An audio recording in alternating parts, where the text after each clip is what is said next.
Wait, what? Zelenskyy is out here saying Ukraine needs nukes. Are we seriously doing this right now?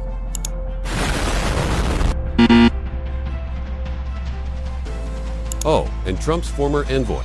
He's shutting that idea down hard. He says the chances of this happening are slim to none. So, let's break this down. Does Ukraine even stand a chance at getting nuclear weapons or NATO backing? Or is this just wild talk?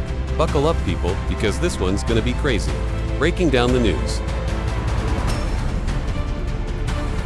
Alright, so here's what's happening. Zelenskyy, the president of Ukraine, is saying Ukraine either needs NATO membership or brace yourself nuclear weapons to defend itself against Russia.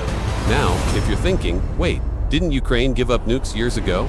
You'd be right. Ukraine actually had nukes after the Soviet Union collapsed in the 90s, but handed them over in exchange for security guarantees. And we all know how well that turned out.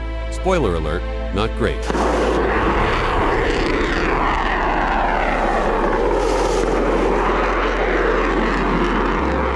No! God, please, no! No! No! No! But now, Zelenskyy wants serious protection, either from NATO or by bringing the nukes back. And honestly, you can't blame him for wanting more security after everything Ukraine has been through. The reality check why this won't happen. Now, here's where things get interesting. Trump's former envoy, Keith Kellogg, just shot this idea down hard. He basically said Ukraine getting nukes. Not happening. NATO membership. Probably not happening either. And honestly, he's not wrong. Why nukes are off the table? First of all, the US and NATO would never allow Ukraine to go nuclear. Why? Because that would be a World War III fast pass. Russia is already losing its mind over NATO giving Ukraine weapons. Imagine how they'd react if Ukraine suddenly had nuclear missiles pointed at Moscow. Yeah, not great. Why NATO membership is a long shot. Now, what about NATO? Well, here's the problem. If Ukraine joins NATO right now, that would mean the US and Europe would be obligated to go to war with Russia.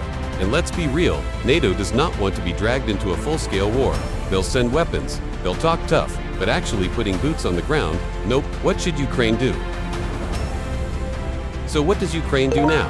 They're fighting a war, but they're not in NATO and they can't get nukes. Kellogg says the only way forward is negotiations. But what does that even mean? Would that mean Ukraine giving up territory? Would they just have to accept that Russia took parts of their country? That's a hard pill to swallow. But at the same time, how long can this war go on? With NATO hesitant and nuclear weapons off the table, what's the real way forward for Ukraine? So I want to hear from you. What do you think? Should Ukraine push harder for NATO? Should they try negotiating? Or are we just looking at a never-ending war? Let me know in the comments. And hey, if you liked this breakdown, hit that like button, subscribe, and turn on notifications so you don't miss the next one. Stay tuned, and I'll catch you in the next video.